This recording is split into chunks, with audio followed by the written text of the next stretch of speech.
2020, c'est l'année de la Covid, une année de douleur, une année de difficulté.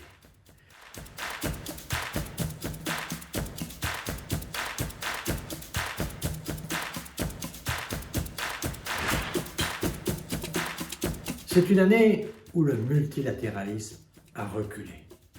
Nous avons vu chaque pays se recentrer sur ses égoïsmes et alors que le virus est sans frontières, on a vu les États ramener les frontières.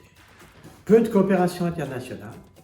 Dans ce contexte-là, le multilatéralisme a été fragilisé par la Covid, mais aussi par cette grande puissance internationale incarnée par Donald Trump qui a valorisé l'unilatéralisme. Leader pour la paix, dans ce contexte, avec son rapport 2020, a voulu relancer le multilatéralisme. Pour le relancer, il faut le réformer. Nous savons bien que le multilatéralisme, il a 75 ans, il fait son âge, et donc il faut le réformer, parce qu'il y a 75 ans, la Chine n'était pas ce qu'est la Chine, l'Afrique n'était pas ce qu'est l'Afrique, et donc il faut s'adapter au monde nouveau.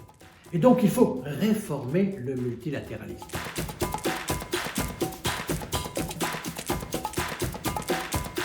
C'est ce que nous avons fait avec Leader pour la paix et notre rapport 2020 avec la coopération de l'ambassadeur Pierre Vimont, qui a rédigé ce rapport qui a fait l'objet de nombreuses discussions et d'un consensus. Il faut réformer en écoutant davantage les sociétés civiles, en faisant en sorte que ce qui se passe un peu partout, le rôle des femmes, le rôle des jeunes, puisse être intégré à cette gestion des conflits. Gestion, mais aussi anticipation. Ceci doit être réformé et notamment des axes de réforme très importants sont dans notre rapport 2020.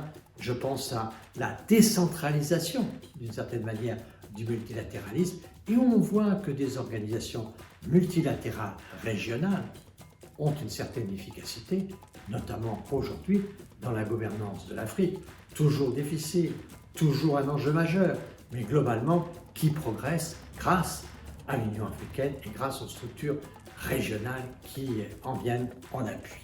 Dans ce contexte-là, le multilatéralisme peut être au fond une direction pour la paix de notre monde, à condition qu'on sache s'adapter à la nouvelle donne aujourd'hui. Peut-être qu'il nous faut redépasser ce nationalisme qui met des frontières partout. Bien sûr, valorisons les identités, mais aussi sachons, comme le fait la Charte des Nations Unies, avoir des valeurs qui nous dépassent et qui nous rassemblent.